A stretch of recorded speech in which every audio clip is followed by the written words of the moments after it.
For one reason or another, I have bought a ton of reefing kit this year, so today I'll talk you through my favourite purchases. And because this is not a sponsored video, I'll leave out anything I've been given for free.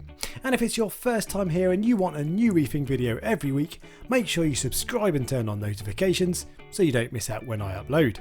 Now, the first and possibly most awesome piece of kit I want to show you is the Vyair RO400. It is the most powerful RO filter I have ever had, and it makes 50 litres of water in about 45 minutes. And that's just in the winter when the water temperature is very cold, so I'm expecting an even more ridiculous pace in the summer. It also has an auto flush valve to prolong the life of the membrane and auto shut off mechanisms which should guarantee I never flood my floor again. Now, such a high spec unit doesn't come cheap, and this cost me £430, which is a lot of money for an RO filter, but it's such a beast that I have no problem with the price tag. A more sensibly priced piece of kit I've bought is the Hanna HR Nitrate checker. Before I bought this, I checked my nitrates maybe once or twice a year, but I now do so at least once a week, and I am much more in tune with my tank as a result.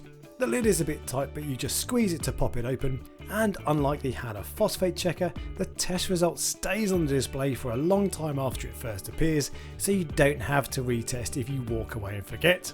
Next up is my new return pump setup, and I went for two Jecod MDC5000s, which are pretty much silent, easily controlled, and because I have two, the likelihood of them both failing at the same time is basically zero. They're absolutely awesome, and in my opinion offer much better value than the more expensive brands. Now, installing twin returns needs a tiny bit more planning than you might think, so I'll link a video in the top right corner showing you how to do it.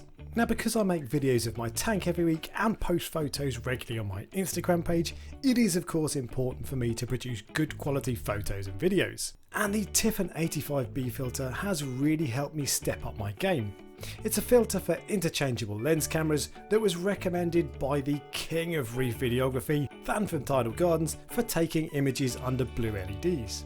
They come in different sizes for different lenses, so I now have three, and you can simply hold them in front of your mobile phone for a similar effect. But if you don't want to do that, the DD Generation 2 orange lens is the best I've come across for mobile phones, and is another piece of kit I've bought this year. Now, because my tank is starting to grow out, I need somewhere to put the frags of the corals I trimmed back, which led me to buy a frag tank in the form of a Waterbox Frag 55.2. And there are a couple of reasons I like this tank so much. Firstly, it has an accurate gate valve instead of the irritating diaphragm valve on Red Sea tanks, and secondly, it's only 16 inches tall, which means I can see my corals top down much more easily than I can on any other tank I've had.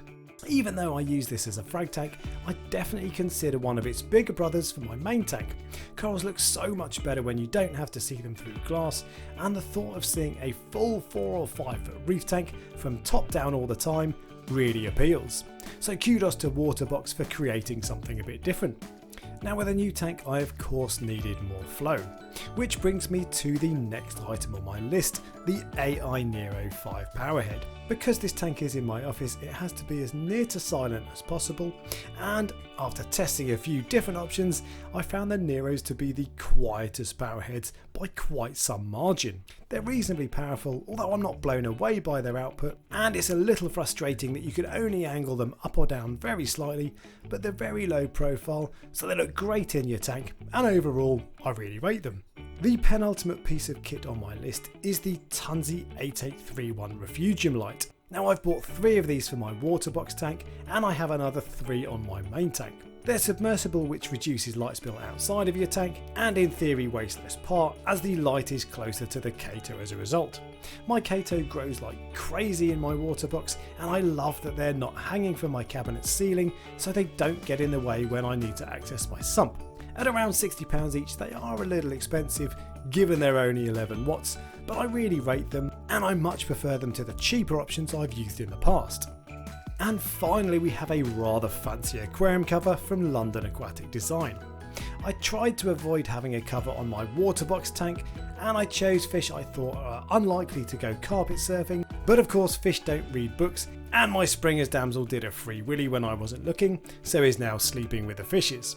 If I'm honest, I hate aquarium covers, but if you're gonna do it right, and these transparent lids are about as inconspicuous as they come. Similar lids are available from other countries all over the world, and while they are a little bit expensive, they're about as good as aquarium covers get, so I don't mind paying a premium. Now, as a gear junkie, I'd love to know the things you've bought this year, so let me know the best reefy things you've bought this year in the comment section below. And if you enjoyed the video, give me a thumbs up and subscribe for next week. And until next time, happy reefing.